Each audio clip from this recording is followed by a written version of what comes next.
to the city, baby. When you see us, so you know you really viewing greatness in the making. Double up on facts we stating. Podcasting, cruise control, city, state, the nation. So what you saying, what we saying, prime information. Facts, keys to the city, we unlocking the statements. Streaming every Friday. And ladies and gentlemen, we are back. Keys to the City on this beautiful Friday once again. Yes, 1 week away, actually I should say, 6 days away from the NFL draft. A lot going on, a lot of rumors. We're going to be talking about that all next week, so do not worry about that, as we will be giving you our mock 3.0, our final mock draft 3.0, Keys to the City's version, where there will be no trades. Ted will figure out who we have the picks, left or right. We'll have the odds or evens. We'll figure that out.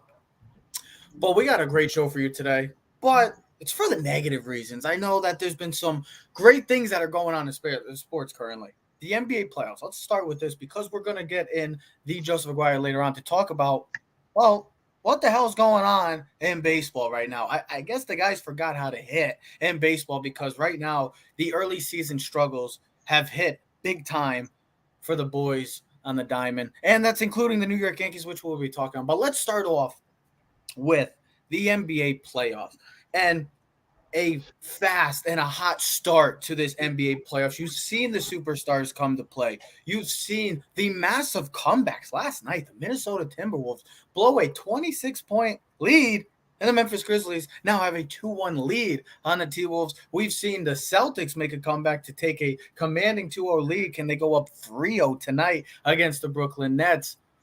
But Ted, and everybody wants to say, by the way, the ratings, I know people have been like, oh, well, there's no LeBron in the playoffs, so the ratings are going to be awful. Well, this has been the highest opening in the past 11 years, actually, Ted, if you wanted to know. Just by what the stats say, 4.05 million viewers across ABC, ESPN, TNT, the largest audience from the first weekend of play since the playoffs have started in 2011 or going on 2011. So, Ted, you look at this, how the playoffs have been great, but there's one thing that has been a huge concerning factor in this entire playoffs. No, it's not LeBron James. No, it's not the LA Lakers. No, it's not the Brooklyn Nets struggles. It's the injuries to these young superstars right now. Luka Doncic out currently. Don't know if he's going to return for the Utah Jazz Dallas Mavericks series. Devin Booker with the hamstring injury out 2 to 3 weeks. How does that change the 1-8 matchup in the West? With we all thought the odds-on favorite for the Phoenix Suns, but now who knows with that? And then Chris Middleton for the defending champs, out 3 to 4 weeks. So what does that mean for Milwaukee Bucks, Ted, in this Eastern Conference, wide open Eastern Conference? But you look at the impacts of these injuries. What does it mean for specifically, I guess we can say, the Bucks and the Suns? Well, specifically because we had those two teams going to the NBA Finals this year. So what does it mean for these two teams? It means that these teams are in a much longer series than we previously stated. We did a little thing on NBA.com where they had to pick your brackets, how many games would go through. I thought the Suns would take care of business in 5. They've been the best team all season long from beginning to end. They've been the most – I mean, they won 64, 65 games. So they've been phenomenal throughout the whole year. Their chemistry, everything that they've built on from last year has come to fruition this year. Devin Booker's injury, we know his significance because he's the most dominant scorer. He's their best player on the team. Let's face the facts. He's their best player. Okay, we saw what he did the other night in 25 minutes of play. In game 2, he had 31 points. Who knows? He would have probably had 50 by the end of the game. But his injury is a cause for concern because having a guy like Chris Paul on a team who, yes, we understand his leadership, what he does every time he goes to a team. They win 60 games. They're phenomenal. But he's an older guy. We forget he's 36, 37 years old. He's not 28, 29 years old. So he doesn't have the capability of putting in game after game stretches where he can carry teams. If you saw in game 1, he was really kind of complacent, let his teammates take care of business the first 3 quarters. In the fourth quarter, he took over and he took care of business. And he won in game 1. Sorry. And then in game 2, you saw the impact of what Devin Booker has. What I would say to that series is, hey, listen, the Pelicans are a feisty team, man. They're a hard nose. Brandon Ingram, the coach Willie Green, they got some players on that team that can really make some noise. I mean, imagine if they had Zion. I'd be wary as a Suns fan for upset city. I still think the Suns will win, but now I'm looking at 6 or 7 games within that series where, you're talking to sweep 4 or 5 games, and they could have been rested for round 2 and let the Jazz and the Mavs beat up on themselves. Well, Ted, you also made a good point. Yeah, well, I was going to hold on. I was going to get to this quick point is when you look at the Bucks series. Listen, I still think the Bucks can win, but that's another series where I had it done in 5 or 6 games. Now with Middleton's injury, what it does is the two superstars, right, Giannis and Chris Paul, CP3. It puts significant pressure on those two guys, not because of legacy, but because of the impact, and where now all eyes are spotted on them. Where, with Chris Middleton, you've seen what he can do. We saw what he did in the playoffs last year. He was the difference maker why the Bucks last year really won the championship. And since he's come back from injury, they have looked like the Bucks. Now, it's not that Giannis can't win it. I mean, we've seen him put up 40, 16, 15, and 10. But now it's going to put more pressure on him as the superstar to really come fruition and take care of business. Because if not, the Bulls got a capable team. They got a hard-nosed team. They got a blue-collar team. They're well-coached. They can make noise. And most people would say that's not an upset, but I would call it an upset that the Bucks would beat the Bucks. That the Bulls would beat the Bucks. Yeah, you say it right. With these guys, well, Giannis has the ring, but he's just trying to build that legacy. They're young already. Well, to some, Hall of Fame-esque career already. So he's just trying to build off of what he did last year. I think it's more important, by the way, for stats, Chris Middleton out 3 to 4 weeks. When he doesn't play all time, the Bucks are 84 and 93 when he is off the court. So yeah, and Booker, they are 11 since 2020. 2021. Phoenix boasts an 11-8 record when Booker doesn't play. Now you say that's not bad, 579 winning percentage. But here's the thing: when he does play, they're a 770 winning percentage. So the dominance of they're a good team. Without him, they would be a playoff team. With him, they're the number 1 seed. Without him, they're a 7 or 8 seed.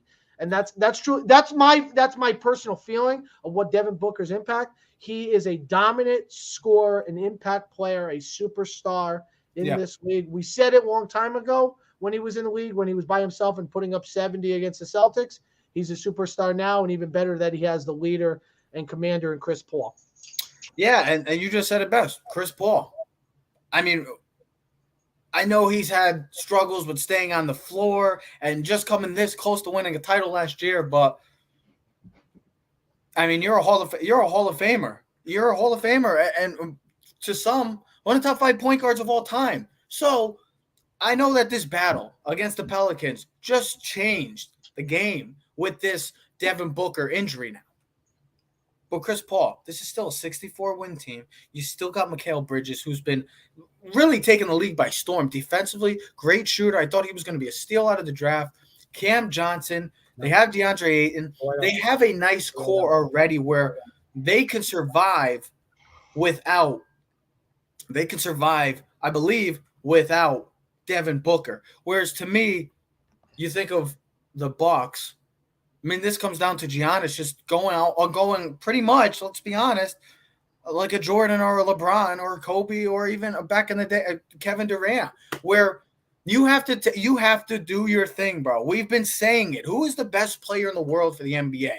Is it Giannis? Is it Kevin Durant? Is it LeBron? Is it Steph? Is it Embiid, Jokic? Just the list go on. James Harden in the past. But still, Giannis, you won the championship. There's one of your check marks. Now you have to be the man. You have to be what we all proclaim you to be after last year's historical finish to a season, is being the man, being the GOAT of the NBA right now. And I don't mean GOAT all the time. I'm talking about being the best player in the world and dominating.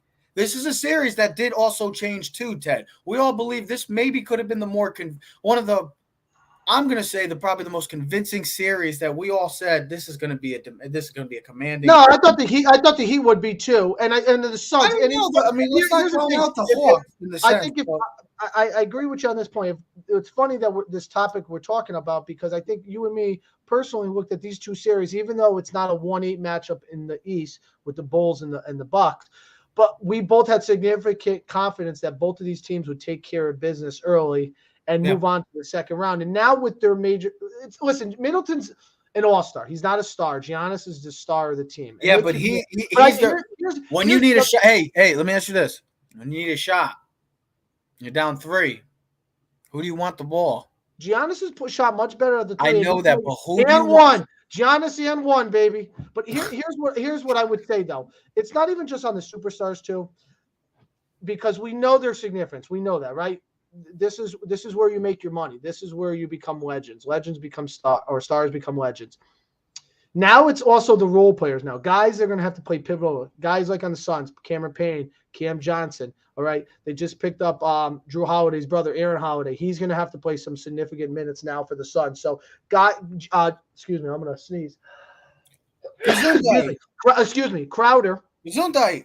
Thank you. Salud. So now a guy like a Crowder, he's going to have more of a vital role offensively to pick up the slack because Devin Booker up. Now, what this does for the Milwaukee Bucks, right? Guys like Drew Holiday, you could be the number 3 guy now. Now you're going to have to pick up the role. Giannis is going to have to pick excuse me, the Consulte.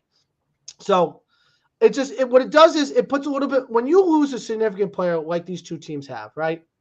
What I would say to this is look at what the Dallas Mavericks have done. Everyone's role has to step up. The bench players have to be better at what their game is. The coaching has to be better, and you have a little bit less wiggle room with how you perform. It's time to break up the Utah Jazz. Let me just say this. Hold on. Just time to break up the Utah Jazz. Because there's no reason for them to be down 2-1 right now. There's just no reason. Luka Doncic, one of the top 10 players in the world, is out. This is a Dallas Maverick team. Let's be honest, ladies and gentlemen. With Luka, they're a playoff team. Without Luka, they're probably where the Lakers are. Maybe playing the Mavericks. No. I think they're not a 5 seed, but they're definitely not a 5 seed. But the way, let me specifically say, hold on. Jalen Brunson is an emerging star, and I believe they have a real gem going forward. Villanova great going forward with this team because he's really taken the lead since Luka's gone out, and I give him credit. Maybe I shouldn't say a play-in team. Where did Porzingis go? Porzingis, he's on the Wizards. He's on the Wizards. Spencer Dinwiddie. Spencer Dinwiddie's been also, but these guys are stepping up, and this playoffs overall. I know that everybody wants to still believe that the NBA is going to always hurt because once LeBron James retires, it's going to be.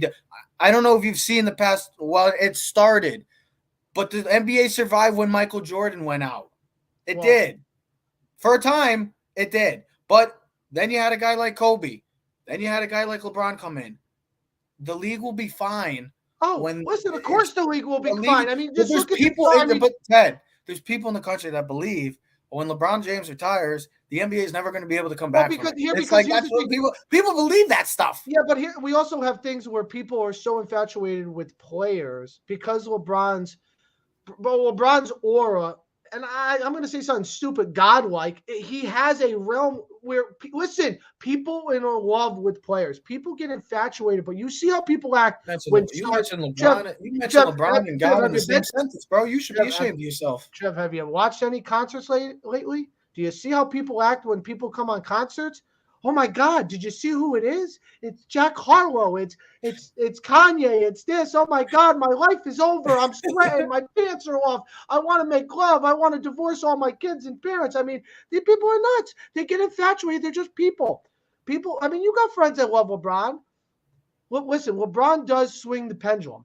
He does because he's a superstar. But if you look at the overall talent in the NBA, my point is, hold on, Kevin Durant, Ja Morant. You got tons of guys. Doncic. I mean, we can go Curry. I mean, you just look at the teams. That's what I'm saying. The NBA is going to be fine. Everywhere. You got the Joker. You got Embiid. You got Harden. I mean, the Bulls. They don't have a superstar, but they have a lot of great players. DeRozan's a great player. Don't disrespect DeMar DeRozan. He's not a superstar. Don't disrespect. He became a superstar this year. He's not a superstar. He was a superstar-esque player this year. And he's not a superstar. You better give DeMar DeRozan some respect, damn it. You better respect. Yo, give him some respect. Stop being that way. Don't. Mama and Dad didn't raise you that way. You're out of your mind. He's not a superstar. You raised a fool. Are you a fool? You're a fool. He's not this year, DeMar DeRozan was a superstar. My thing is this. My whole to finish up this whole point is that the NBA this playoffs has been excellent. It's been everything you wanted. But we have to continue to monitor There's these only one injuries series that looks mismatched, and that's the Golden State Golden State Warriors matchup against the Nuggets, and that's only because, and we didn't even talk about this, and we're not gonna because they've been out to. But what would that series be if Jamal Murray and Michael Porter Jr. are playing in that series? Because I tell you what, it'd be a high scoring game. You gotta have complementary players. He's not good enough, especially against this team, the Warriors, to beat them. Not when you don't even know that Andrew Wiggins is still on the Warriors when he was a starter in the All-Star game. I mean, Jordan Poole seems like to be the only star on the Warriors right now, and you're forgetting about Klay Thompson and Stephen Curry because that's the impact Jordan Poole's had in the first 3 games. Let's hold on. I'm just finishing on that. The because Warriors they look like they're about to sweep that series, and they are going to eventually get to the second round. We'll talk about the second round and who probably is the best team heading in. And right now, there's a strong case for the Golden State Warriors. I know the injuries are playing a part to the Suns and the Bucks and the Mavericks, but right now, we'll see how I want to hold it right now because I want to see how Miami plays tonight in Atlanta. Hostile crowd. Atlanta is. Let's not take Atlanta for lightly. It's a team that just made it to the Eastern Conference Finals last year. I know people don't want to believe that and are probably surprised by it. This was an Eastern Conference finalist. Let's see how they play out. If the Heat win big again, I think we got to start. People got to start respecting the Heat because this is a legit team. This in an Eastern Conference that we know that has been top heavy and very, very up and down, tops and turvsy, kind of like the AFC this year. The Heat came out and prevailed as the number 1 team. There's a reason for that. So let's see how this Heat team plays tonight. But right now, I'd put Golden State without question the most convincing team heading into the second round, maybe the best team in the playoffs right now. But let's put the Miami Heat and the Boston Celtics right neck and neck. Because honestly, if the Boston Celtics win tonight against the Nets, wow. It also brings my next point to what we will talk about if the Nets end up failing this year, which could be, why the NBA may be the best way to win by the draft and not winning by super teams. Super teams are dead, I believe. We'll talk about that later on next week if the Nets do eventually get eliminated. But we're talking about injuries. We're talking about struggles. We're going to bring in the Joseph Aguirre as he joins us because there has been some – look at Ted smiling. Look at Joe smiling. Dude, I was laughing with Joe on because the first thing I thought about when he just popped him on, I was the picture we had from when we graduated our class 5 years ago, 2 days ago. 2 days ago. 5 years ago. 5 years and 2 days. Joe still loves it. Did you? Maybe unmute his mic. Oh, why is this? Hey, he's got control too, just like me. I did that. Yeah, I actually came on early. And I knew you guys were talking basketball. Let's be honest. 5 years ago, listen, basketball's been good. I know a lot of people knock it, but this is the best time to watch basketball if you do like basketball because the playoffs are interesting and you get some exciting runs. Sanders, sign me up if that's the Eastern Conference Finals. Sign me up for it because I'm waiting to see a bloodbath like that. That's tough. He got to worry about the Sixers. That's a series that we thought would be tighter, and the Sixers are up 3-0. Don't knock it. Stop. And guess what? I think Embiid has proven his worth that he's the MVP. Well, now we're not talking NBA. We're not. Stop talking NBA. We're here because we're talking MLB. We're happy. You want to talk about MLB? You want to talk about the boringness, the no runs? We're smiling. All 3 of us are smiling. But I tell you what, there are baseball fans and especially Yankee fans that are not smiling right now. I didn't even watch the Yankees tonight. They're on Amazon Prime. What kind of? Let's be honest. Let's be honest. There has been. I have Prime. You have Prime? I do. I thought you were about to say I have pride. I have pride. Good for you, Jay. Good for you, Jay. I've got some information for you guys, and it's bad. And listen, this isn't just a Yankees problem. This is a baseball problem. Since 2010, the league batting average, which used to be near 270, went from the last 2 years 245, 241. Right now we're at 238. That's a 38 point drop league wide since 2006. A half a run per team less, a quarter and a half, a hit half less per team. In 04, teams averaged 4.8 runs a game. Right now, we're at 3.99. 9.717 hits a game, down from just under 8 at 7.5. So, and it's been a precipitous drop, man. Can I ask you a question? And maybe you knew this based on your information I read. Did it say that's when the analytics sparked was kind of like an influence? I'm just wondering because go ahead. It's funny because right around 2004, when everybody fell in love with on base percentage, that actually went up. And the batting averages went down.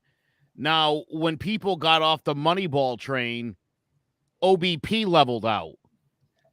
And so now you're getting neither of those things. You're not getting great on base percentages, and you're also not getting good batting averages. And that's why the league, they're just not scoring.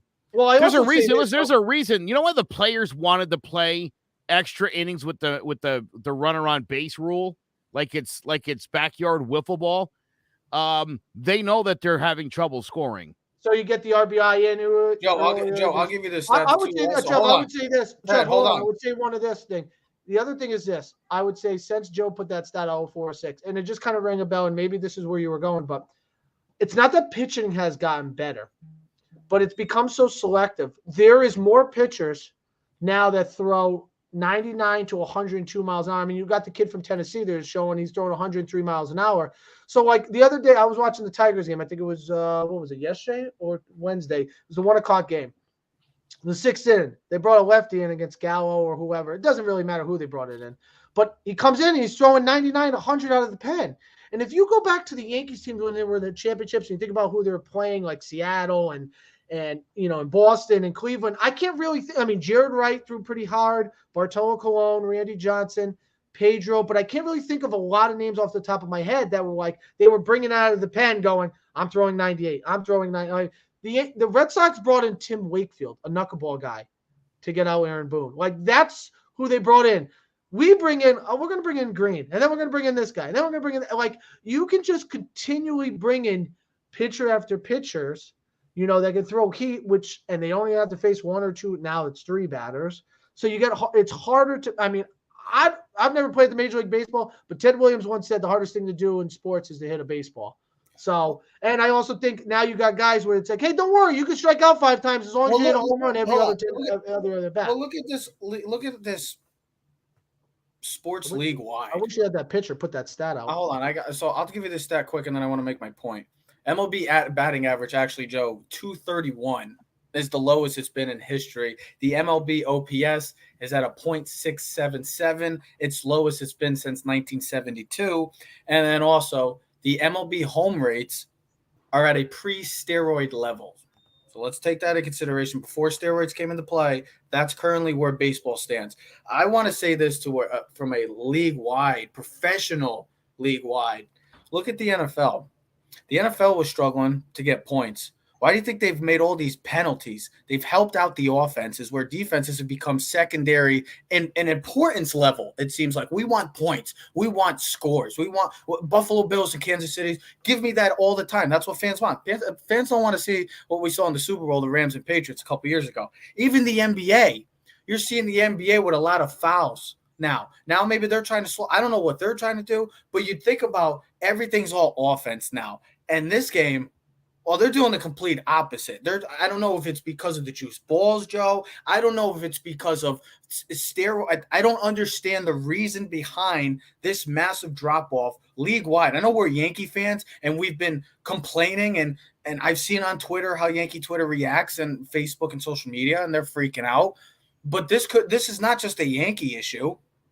It's a league-wide issue. So I wanted to try to relate it to all the other leagues too, because you've seen the changes with the NFL, how that's become predominantly all offense. And let's be honest, defense is taking a step back. Even the NBA, you're seeing games where 150 points, 150 to 142, where you never saw that back in the day. Now in baseball, it's the complete opposite. They just can't get anything going, Joe.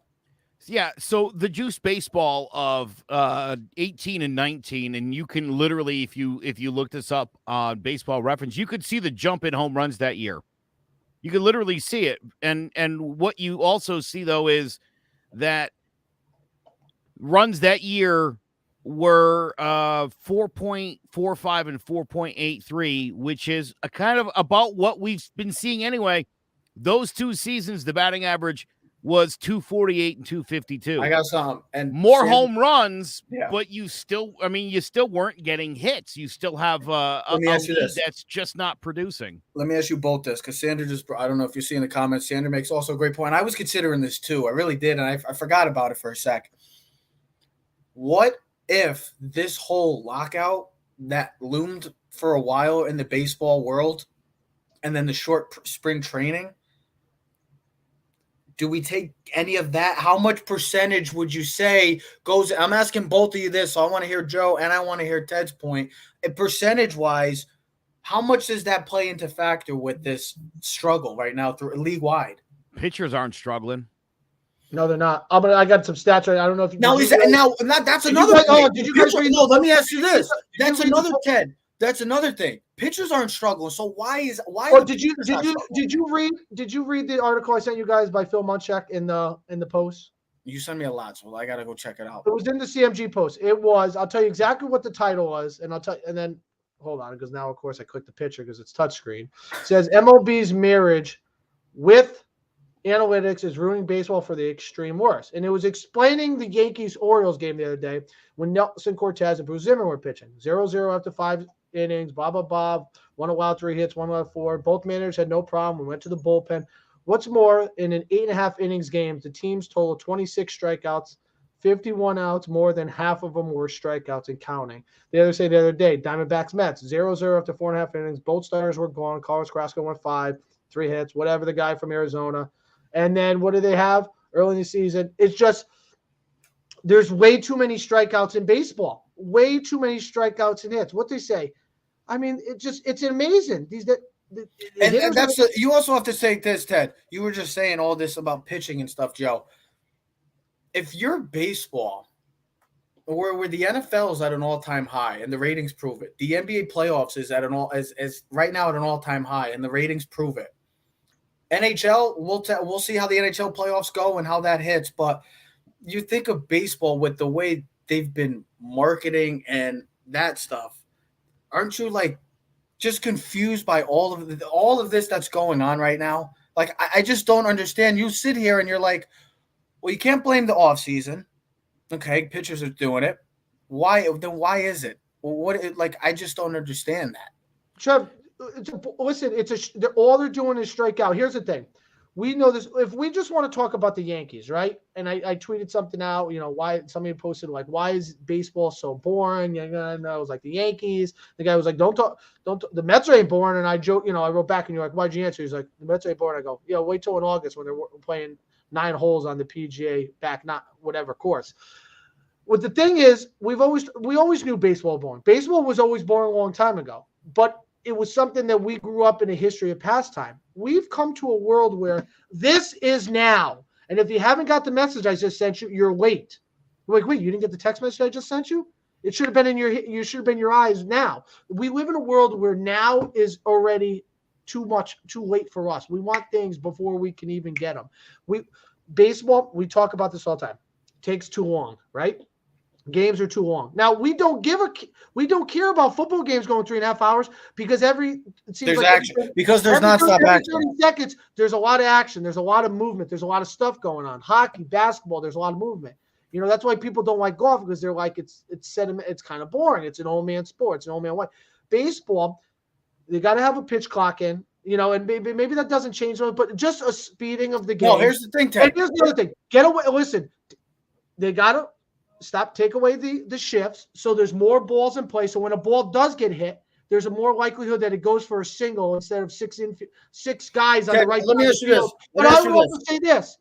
If I'm a lefty, right, and I got I've seen already when Joey Gallo Rizzo's up and the third baseman is playing over the second base and there's 4 guys on the right side of the field. There's not a person between second and third. Now, I know analytically it's not the right thing to do. It says swing away and go for the double. Take the bat and go like this. I mean, maybe he just can't do it. Maybe he physically just can't do it. But just take the ball and flick it to the left side and get a single. I mean, You I know just something, don't Teddy? understand the game of baseball. Make it Mickey, easy. Dad says, pretend like you're playing wiffle ball, right? So just choke up on the bat and just make contact. Like, why does everything have to be so perfect? Whatever. Go ahead, Joe. Mickey Mantle once said about Pete Rose, if I was going to be a singles hitter like Pete, I would just wear a dress. So I think part of this is, I mean, dude, not for nothing, any of these guys can slap a ball down the line. How hard is it to drag your hands through the zone and push the ball? It's an easy thing to do. Nobody wants to do that. Nobody wants to get out of their comfort zone. If I'm a lefty and I'm a pull hitter, I'm going to pull the ball every single time, especially if I look down the line and I see 314, I'm going to go for it. That's the mentality. Let me tell you, here's another thing. In 2019, we averaged 8.88 strikeouts per game. Give you some context. In 1927, Major League Baseball averaged 1.94 strikeouts per game. Imagine.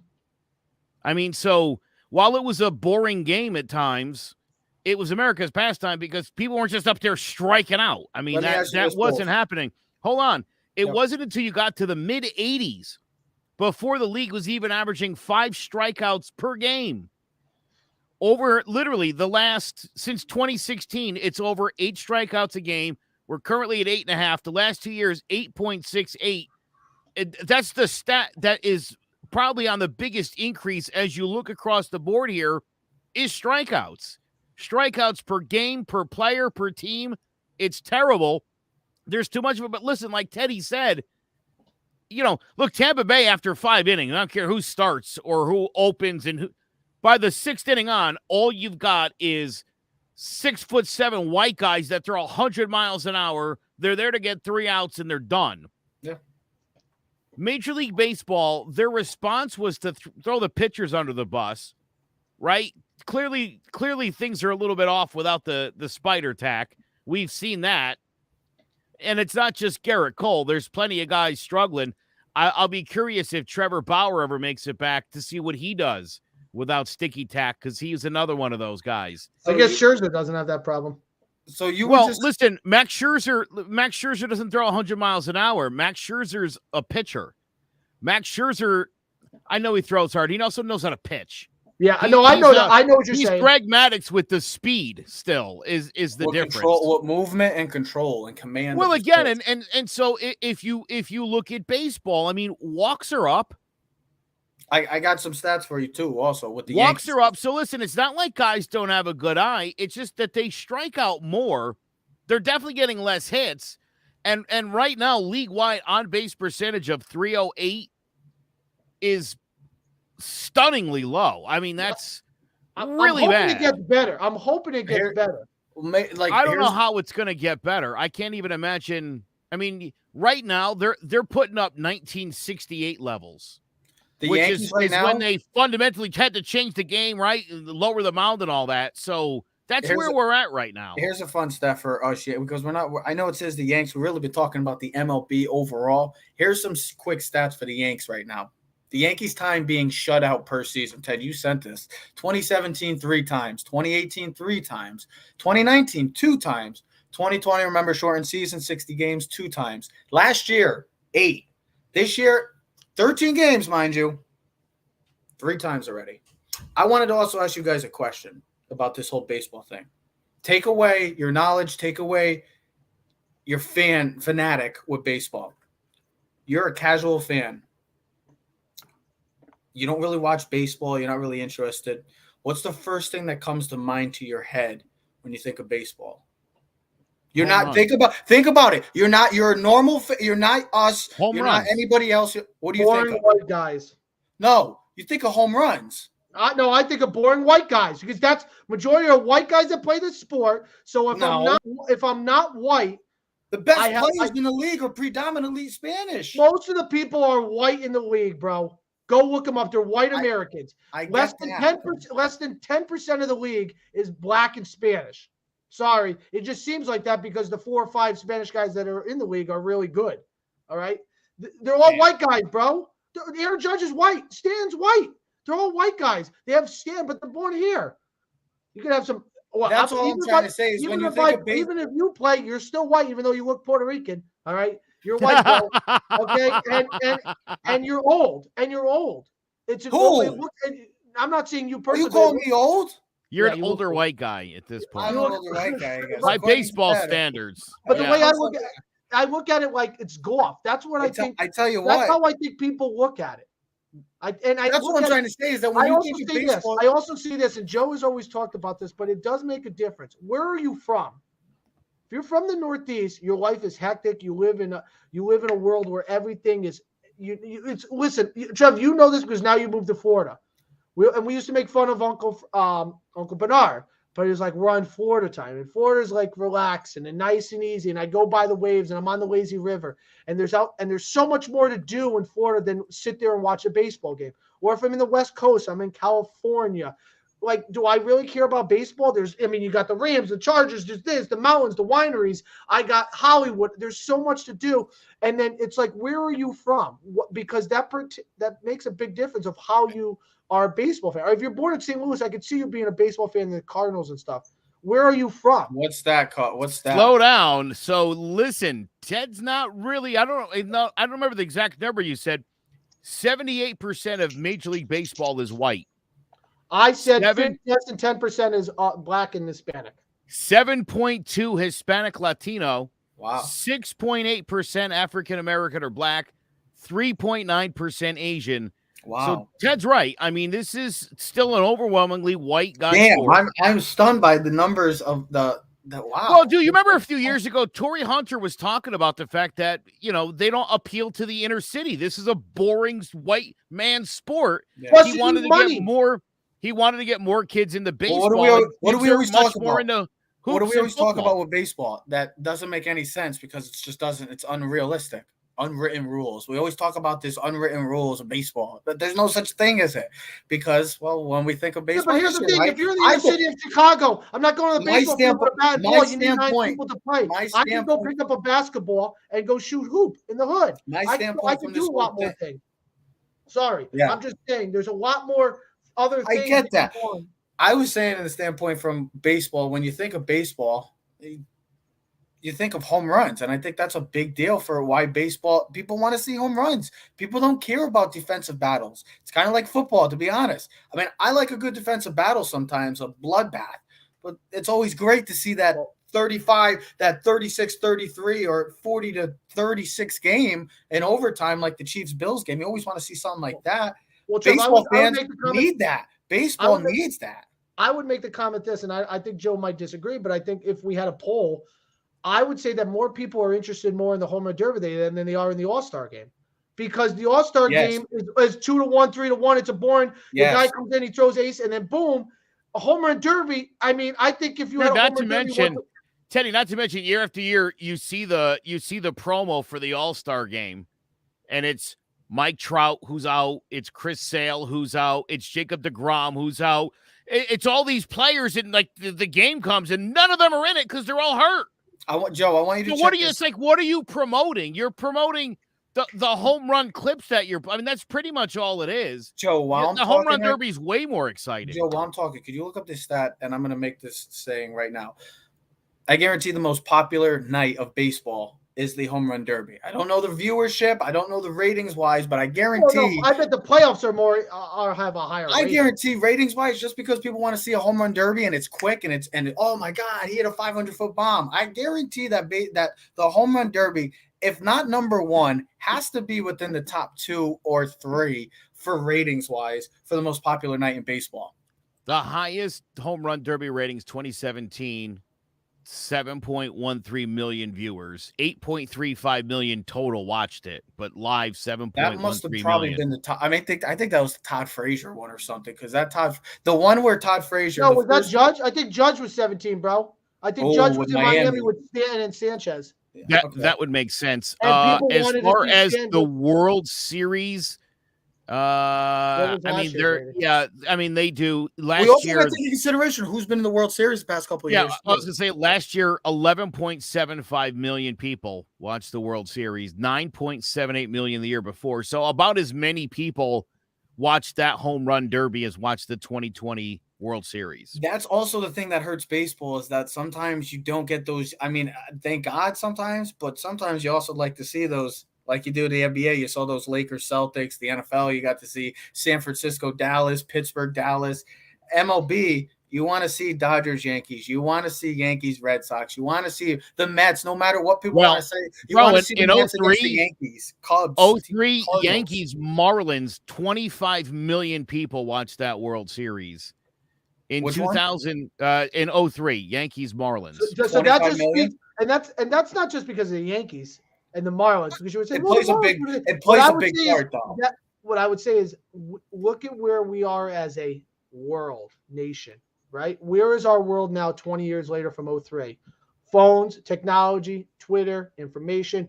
Guys are finding out that they are being fired on Twitter before they hear it from the real people. They're finding out they're being traded before it even happens. We live in a world of now, and that's the problem that baseball has, because everything is unless they take away where it's like no shifts. You get guys to adapt to the old style baseball. Like, I'm going to slap a single or a double down the line because there's no one down the left side of the field. All right. And you're going to change like pitch count and there's some other analytic things where you can change, or just say, listen, guys, you can juice. Everyone could juice. Like, and we'll go back to the old ways when Sammy Sosa and McGuire were hitting home runs and everyone was in a frenzy. Because right now, I don't see baseball. Listen, here's what the problem is. Baseball in itself, we enjoy baseball. There is tons of superstars in baseball. The three of us can name about 50 superstars in baseball. And they're all phenomenal. I mean, Ohtani's, Judge, Stanton's. I mean, you can just keep going. Mookie Betts. I mean, you can go. There's as much talent in baseball as there is in any sport. But it doesn't make a difference because the sport itself. Here's the thing. The NBA had LeBron James, had Michael Jordan, Kobe. Yeah, but here's the thing. When did baseball ever have a Tiger Woods? Okay, but listen. I do listen. I'm just saying, when the hell did baseball has had a real Tiger Woods? All right, but they didn't have a Tiger Woods. Listen, the NFL had Brady, Manning, always had some big stars. The NHL had Gretzky, had Sid the Kid, had Ovechkin. The MLB feels like it's just, I know, Derek Jeter and A-Rod, I get that. But it just feels like. Sure, there's stars. Ohtani's a star. Trout's a star. Judge is a star. Don't you want a face of the sport? You don't need a face of the sport. In the 90s, you had 100 of them. Barry Bonds, Ken Griffey, Mark McGuire, Sammy Sosa, Randy Johnson, Roger Clemens. I mean, Greg Maddux. You can keep going. There was no face in the 90s, and baseball was booming. There was no face in the 20s when the Yankees were dominant. It's the sport itself is boring, and people don't want to sit around for 3.5 hours and watch guys strike out 26 times out of 51 at-bats. It's too damn boring. Go put on table tennis. At least I see more action. That's plain and simple, Trev. I understand what you're saying. I'm arguing you because there's been Mickey Mantles and Willie Mays, but tell me who the face of baseball was during the 90s. Was it Ken Griffey, this kid? Was it Barry Bonds? Was it Mark McGuire? Was it Sammy? Was it Clemens? Yeah, but you had those guys, Sammy McGuire specifically, because you marketed them. So they didn't have the market. The market was the home runs and the steroids. When baseball was at an all-time peak. Do you remember? ESPN used to literally show batting practice of Mark McGuire to be 36,000 people in Busch Stadium. That's marketing.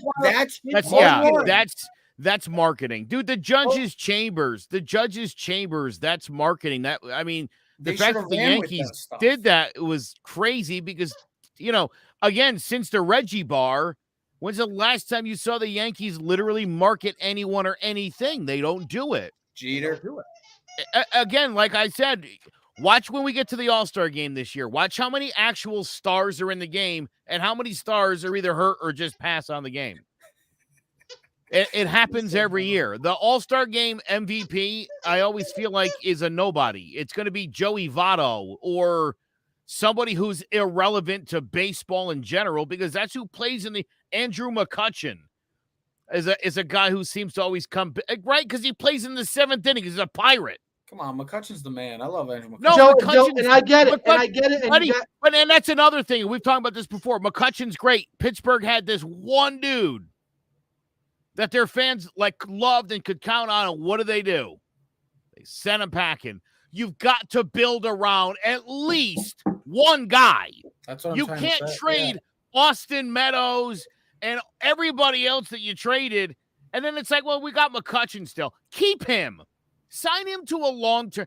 I'll tell you right now, I think every team should be required to sign one guy to like a 7-year deal. And build him. Build around him. And build around that guy. And I'll tell you, first of all, it's good from a business standpoint because, I think fans get pissed. I can't even tell you how many people I know that are currently wearing a Gleyber Torres jersey that I damn well know was a Jason Giambi jersey. And nobody wants to fess up to that's what it is. I know you didn't buy a Gleyber jersey. What? No, you because didn't. They don't have the names on them. But all I'm saying, Vlad Guerrero is a superstar. All right, there's so many stars in the league. But my thing is, market them, run with them. Okay, so tell me if dude, a couple years ago, remember they did that Let the Kids Play where they featured all the young kids in the playoffs. They need to get back to that kind of thing. Here's my thing, Joe. I'll ask you, and then I would ask Trev because he's the one who keeps asking the question. I'm going to ask the damn thing. Then how do you market them? How do you market a baseball player to be easily? I mean, again, dude, the league needs to get behind these guys, run some commercials. You got Soto, Acuna. You got all these great young 22, 23-year-old superstars, Tatis, all these great players. Utilize them, put their face on stuff, and market the crap out of this thing. Because, I mean, look, you look at a guy like Juan Soto, right? I mean, dude's just a straight baller. Yep. I'll bet you most casual fans have no idea who Juan Soto is. And what team he plays for. Or what team he's on. That's bad. Yeah, that's a problem. I guarantee I'll give you one step better and then finish this. Something most people probably, if you're not a baseball avid fan, a lot of people probably know who Mike Trout is. What MLB? Oh, I've seen. Okay, so MLB commercial. I've seen the MLB the show with Ohtani on it, and I've also seen the NFT. That's a video game. That's not Major League Baseball. Well, I've also seen Show Ohtani. They also put Show Ohtani on the NFT commercial. Did you see that with the marketing for? Yeah, but get one of these guys on State Farm or Allstate for Bitcoin. Well, here's the thing: State Farm doesn't see the value. Bringing those guys doesn't see the value because baseball's dead right now. Is somebody allergic to dogs? Yeah, what's going on with you? I'm good. Just you know what you and baseball hitters. Baseball hitters are allergic to getting hits, and you're allergic to dogs. I'm not allergic to dogs, but it's just listen. We've got with baseball right now is a Mexican standoff. Again, you've got guys who are all quite capable of slapping a ball down a baseline where there's nobody standing. They can, and let me tell you something. If there's a guy in MLB that can't do that, he should immediately get his walking papers. I mean, Big Papi pulled at least a half dozen of those where he just slapped the ball down the third baseline. Smart hitters make good smart plays. Well, again, your job is to get on base. It's to get a hit. So that. Like who hits? You know what's funny? Who hits for 300 anymore? Well, I just was reading an article. 280 is the new 300. Well, because here's my problem, right? And this is people's dumb answer to it. Oh, the only reason why they hit 300 was steroids. Shut up, you fool. It's not because they took steroids. That doesn't make you hit the ball better. It just makes you hit it harder and farther. You still got to put the bat on the ball. You can take all the steroids you want. If you can't hit the damn ball, it ain't going to make a damn difference. The reason why Barry Bonds was so great is because his hand-eye coordination was top of the line. It was before he took steroids and was afterwards. And what it did was made his longevity last longer, as well as being 100% every single day. A-Rod explained it. He didn't take steroids for strength, but when you're playing in that Texas heat every single day, 5, 6, 7 hours a day, you get tired, man. You're a human being. You have days where you just don't feel 100%. We know we do, and we don't even have that tough of a life. So what he wanted to know is when I took the juice or a little coffee boost in the morning, that when I was stepped on the field, I was at 100% every day. And maybe that pitcher who instead of being 100% was 79%, and I took advantage. So that's what it was advantage for. That wasn't to make it because he can hit home runs. It was because every day he played like he was his first time on the field. He was refreshed. In Sorry, 1936, I got a crazy being over here. Sorry, I get a little crazy over here. In 1936, the league batting average was 284. And by 1942, it was down to 253. And it went into the 60s, it got into the 270s, and then into the 60s and 50s, all through the 70s and 80s. And again, just the drop off the last few years. We know what the problem is. And again, where pitching has become specialized, hitting's done nothing to neutralize that. You don't have most teams don't have a guy that can come in off the bench late and slap a base hit to get a rally going. You don't have guys like Tony Gwynn. Tony Gwynn Jr. was not good. Tony Gwynn Sr. was. Get your facts straight. Don't confuse those guys. Yeah, Tony Gwynn's son did not get any of his father's talent or his eye. Here's just the his thing. waistline. So Sanders said this. Bo Jackson, Dion. Come on, Ted. Who's Dion? Dion the singer? Dion and the Belmont? Yeah, no, honestly, but here's the other thing, sort of, because Ted said earlier, look, there was all these stars in the 80s and 90s. Yeah, but every couple of years, it was somebody else. Dude, for 3 years, it was Don Mattingly. It was George Brett. Griffey showed up. Bo Jackson. For 2 years, like, Bo Jackson was all anybody talked about. Deion Sanders, yeah, for sure. McGuire, Sosa, and that whole thing. Barry Bonds after that. You had certainly guys like Clemens and Greg Maddux and Randy Johnson. And they were also outliers. It's not like there were 100 great pitchers in the 80s and 90s that were dominating. There was, like there always is just a handful, and that's, you know what I mean? So it's not like the pitching's not better. There's not more talented pitchers. There's specialized pitchers. There's guys whose job is to get lefties out. Major League Baseball needs to do a better job of trying to neutralize what the defense is doing to the offense. Because hitting into a shift, bringing up, you got a power pitcher and you're down 2 runs and you got 3 home run hitters coming up. What are you going to do there? Hit 3 home runs to win it? Couple of solos to that can't be the game plan. It's what they've been trying to do it for a decade now. It sucks. It's boring. Again, I'm telling you, in the last 18 years, the World Series ratings have split in half. 12.6% of America watched the 2003 World Series. Last year, that number was halved. And people were stuck home. And they still didn't want to watch baseball. Holy smokes. It's crazy, right? Captive audience, and they still couldn't get people to watch it. People were dying for live sports. They still didn't want to watch baseball. Vlad Guerrero just had 3 home runs. He had 4 RBIs total. I remember when A-Rod had 3 home runs and 10 RBIs. It's just a game of baseball right now. Overall, it's taken a major hit. But they better get it figured out. Can I interrupt for 1 second?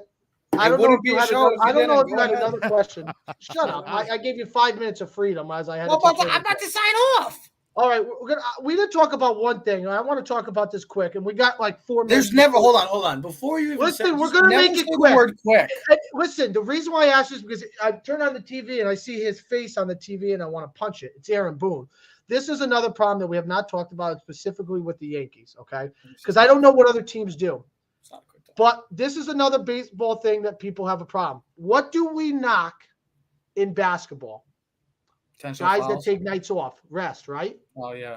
We don't like that in football because that never happens because you only play 17 games. For Aaron Judge to be benched because it's the 5th day in a row that he's playing baseball and it's Jackie Robinson Day is baffling to me. I have a problem with that. That as a guy who's a baseball fan, it's like, F you. Like, I don't want to watch you. Like, I mean, think about this. I come to a Yankee game, right? It's very expensive to go to a Yankee game. I come to see Aaron Judge. You know what? He played 5 days in a row. You can't watch him today. We're 13 games in the season.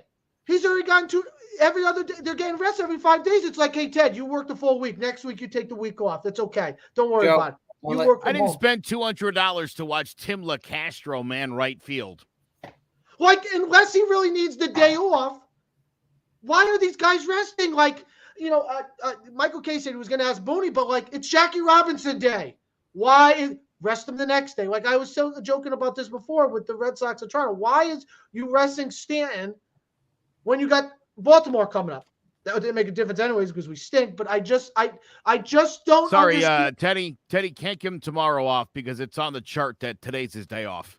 And that's the thing. It's Joe. It's already. You're right. He's 100% right. It's in the chart. There's nothing. It's not like I can come in and say, Joe, I want to play tomorrow. No, listen. Our analytics say that you played 5 days in a row and you ran the bases really hard. Yeah, Teddy, you're not good on Tuesday, so you're not playing tomorrow. We've already decided.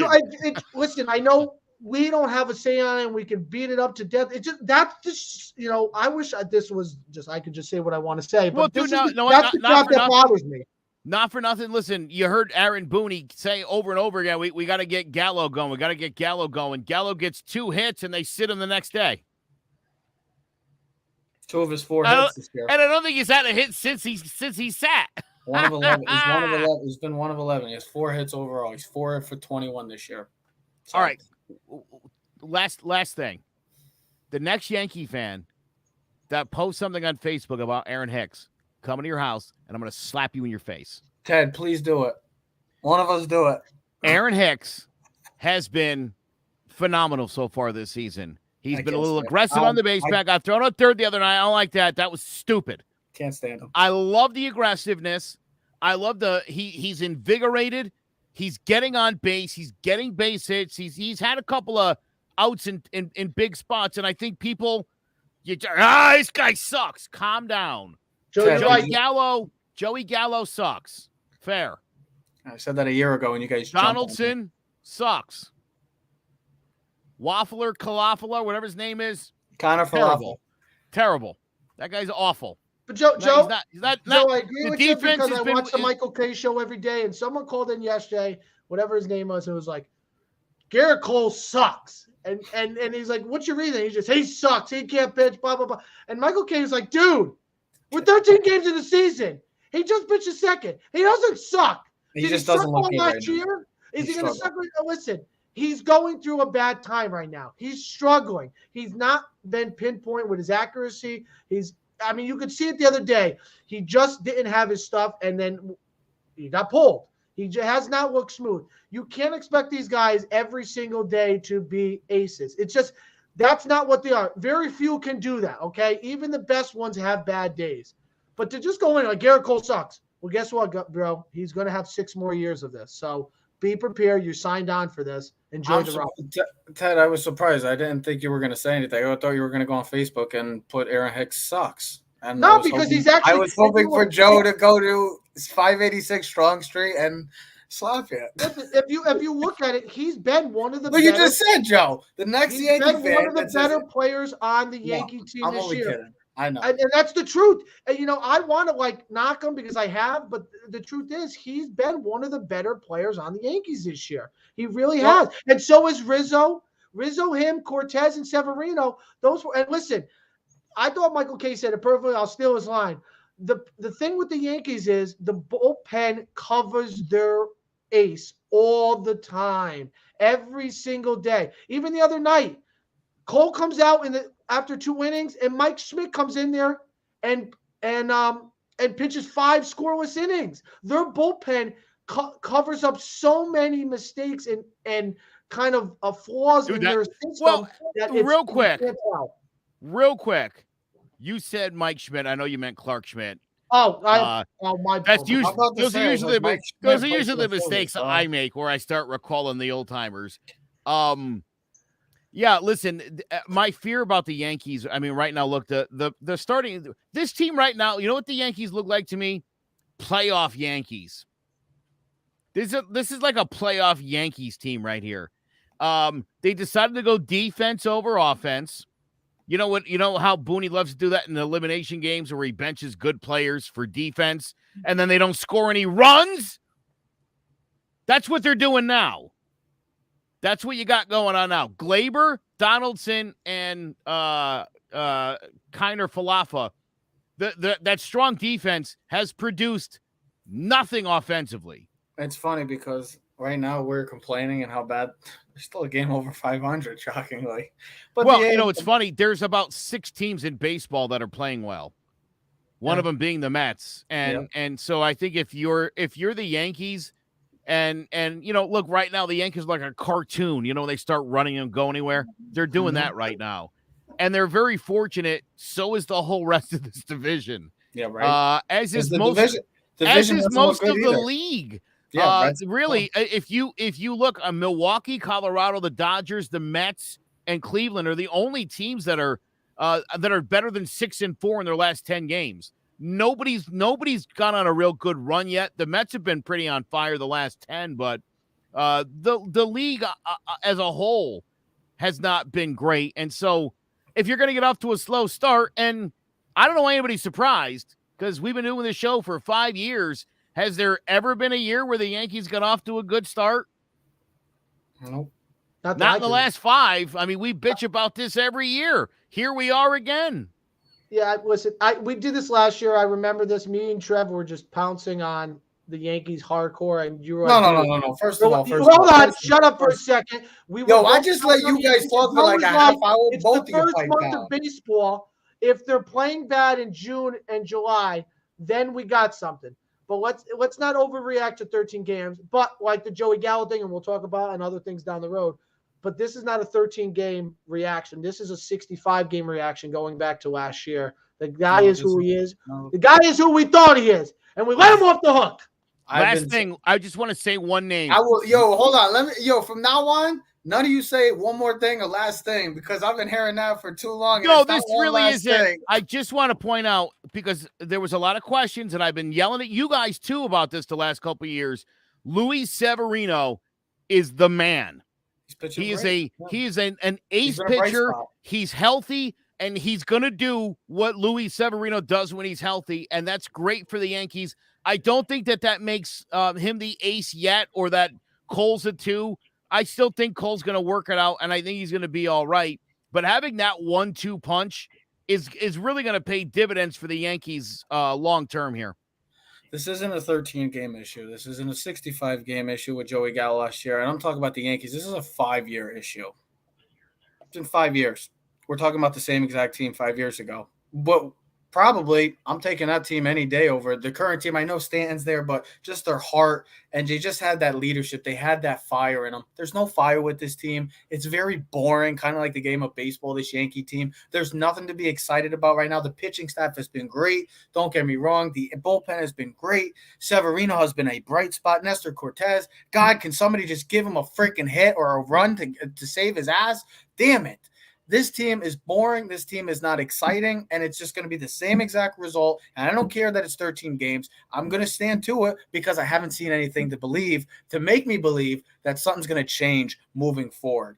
I'm done with the Yankees because right now the sport of baseball better get there together, because right now the NBA playoffs are at a hot pace. Can't wait to see how the second round pans out. And next week is all football, ladies and gentlemen. It's a good thing we talk baseball, because we're not going to, unless something happens drastically in baseball, Yankees, next week is all football. I don't know if you've heard, but the NFL draft, the 2022 NFL draft, will be going with 6 days away. The New York Giants, New York Jets, 4 of the top 10 picks. What do both the teams from the Big Apple do? And the teams that have multiple draft picks. There's 8 teams with multiple draft picks in this first round. So a lot of movement. Could the receivers be moving? Deebo Samuel looks like he's on the move. Where to?